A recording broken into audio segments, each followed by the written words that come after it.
Welcome to IBTV. Kadapa నగరంలోని Nehru park పునరుద్ధరణ పనులకు శ్రీకారం చుట్టారు. సుమారు 20 సంవత్సరాల క్రితం నిర్మించిన ఈ పార్కును ఆధునిక సదుపాయాలతో అభివృద్ధి చేసేందుకు 75 లక్షల అంచనా వ్యయంతో పనులు చేపడుతున్నారు. ఈ పనులకు టీడీపీ పొలిట్ బ్యూరో సభ్యులు రెడ్డప్పగారి శ్రీనివాసరెడ్డి, ప్రభుత్వ విప్ మరియు కడప ఎమ్మెల్యే రెడ్డప్పగారి మాధవిరెడ్డి శాస్త్రోక్తంగా భూమి పూజ చేశారు. ఈ సందర్భంగా వారు మాట్లాడుతూ నగర ప్రజలకు ఆహ్లాదకరమైన వాతావరణం కల్పించడం తమ లక్ష్యమని చెప్పారు.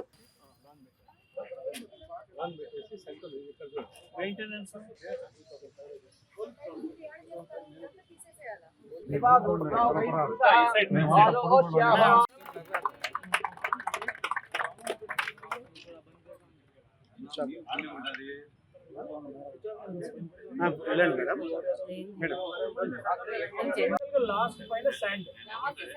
Last sand. Exactly correct. So 1 inch 2 inches sand.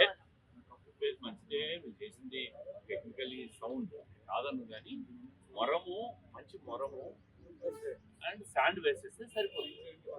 మరి వాకర్స్ కదా, టైల్స్ వేయదు, టైల్స్ తీసేయండి. అందరికీ ఫస్ట్ నమస్కారము. ఈరోజు కడప నగరం యొక్క అభివృద్ధి పెద్ద ఎత్తున జరుగుతూ ఉంది. వివిధ రంగాల్లో రోడ్లు కాలువలే కాకుండా కడప నగరంలోని ప్రజలు వాళ్ళ ఆరోగ్యాలను కాపాడుకునేందుకు కావలసిన పార్కుల యొక్క పునర్నిర్మాణం కానీ కొత్త పార్కుల నిర్మాణం కానీ ముందు చేసుకుంటా పోతా ఉన్నారు. ఈరోజు కడప నియోజకవర్గంలో ఎక్కడెక్కడ ప్రభుత్వ ఆస్తులు కనపడుతున్నాయో వాటన్నిటినీ మన కడప స్వచ్ఛ కడపలో ఐడెంటిఫై చేసుకొని ఆ ఆస్తుల పరిరక్షణ దిశగా save corporation, Kadapa corporation properties అనే నిదానం చేసుకొని ఆ యొక్క ప్రాపర్టీలను కడప నియోజకవర్గంలోని ప్రజలకు ఒక కానుకగా ఇవ్వబోతున్నాం. గత 30 సంవత్సరాల నుంచి ఏ విధమైన ప్రొటెక్షన్ లేకుండా ఈ ఆస్తులు అన్యాక్రాంతం కావడానికి కబ్జా చేయాలనుకున్న వాళ్ళు కాచుకొని కూర్చొని ఉంటారు.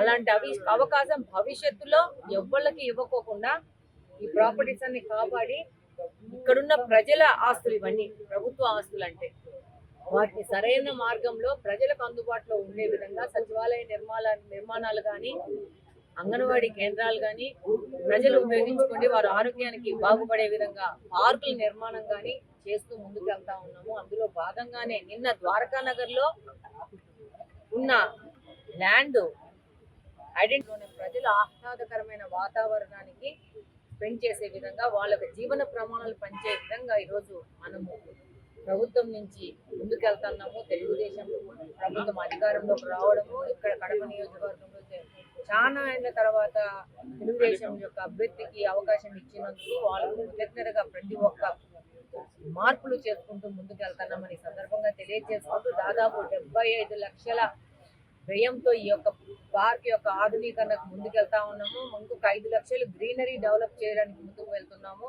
తప్పకుండా కడప నియోజకవర్గంలోని ప్రజలు, ఈ చుట్టుపక్కల ప్రాంతాల్లో ఉన్న వాళ్ళందరూ ఈ యొక్క వచ్చే ఫెసిలిటీస్ ని తప్పకుండా యూజ్ చేసుకుని వాళ్ళ ఆరోగ్యాలని కాపాడుకుంటారని సంపూర్ణంగా విశ్వసిస్తూ అందరికీ సపోర్ట్ ఇస్తున్నందుకు ఇలాంటి కార్యక్రమాలు ఇంకా ముందు పెద్ద ఎత్తున చేసుకుంటూ ముందుకెళ్తామని మీ ద్వారా, మీడియా ప్రతినిధుల ద్వారా కడప నియోజకవర్గంలోని ప్రజలందరికీ నేను చెప్పుకుంటున్నాను.